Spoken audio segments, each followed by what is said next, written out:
Élue le 16 mai 2022 au poste de Première ministre pour succéder à Jean Castex, Elisabeth Borne a vécu un mandat compliqué.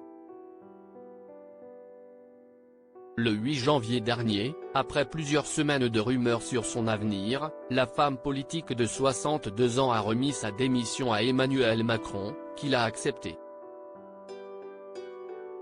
Madame la Première ministre, chère Elisabeth Borne, votre travail au service de notre nation a été chaque jour exemplaire. Vous avez mis en œuvre notre projet avec le courage, l'engagement et la détermination des femmes d'État.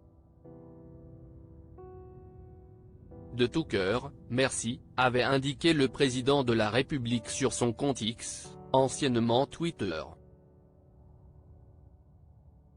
Depuis, l'ancienne locataire de Matignon a profité de son temps libre pour se ressourcer. Comme l'a révélé Le Point, ce jeudi 8 février, Elisabeth Borne a en effet posé ses valises au Maroc pour plusieurs jours, rejoignant des amis. Selon son entourage, la députée de la 6e circonscription du Calvados préparait son retour politique.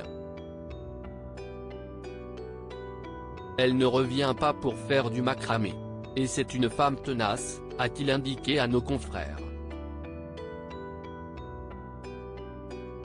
Et le moins que l'on puisse dire, c'est que l'ancienne ministre du Travail n'a pas perdu son ambition.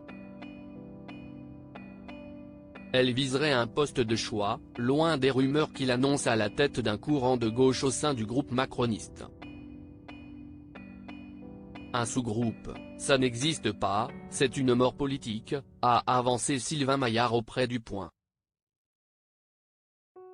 Elisabeth Borne, l'évolution physique de la Première ministre en images. Elisabeth Borne en toute détente à Marrakech le 16 janvier dernier, Elisabeth Borne profitait des joies du Maroc en visitant Marrakech.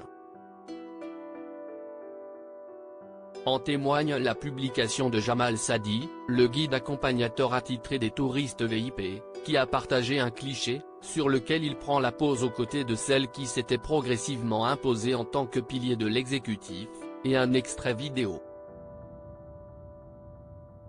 On peut voir Elisabeth Borne déambuler, dans une tenue décontractée de circonstance, dans les rues de cette cité marocaine souvent surnommée la ville ocre.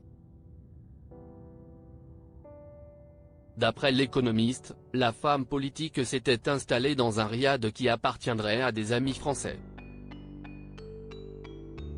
Elle aurait notamment été aperçue sur la célèbre place Gemma El Fna, ou encore dans les marchés de l'ancienne Médina.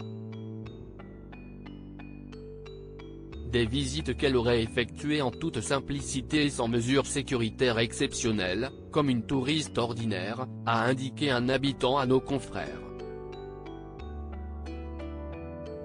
Article écrit en collaboration avec 6 médias. Crédit photo, Lionel Urman Panoramique.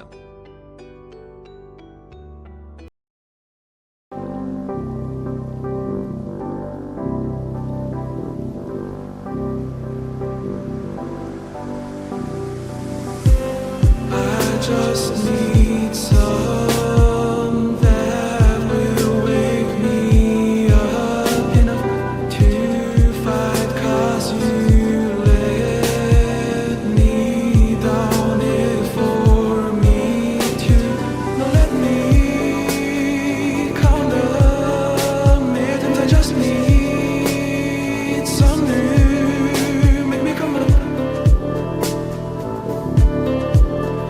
We were that we had to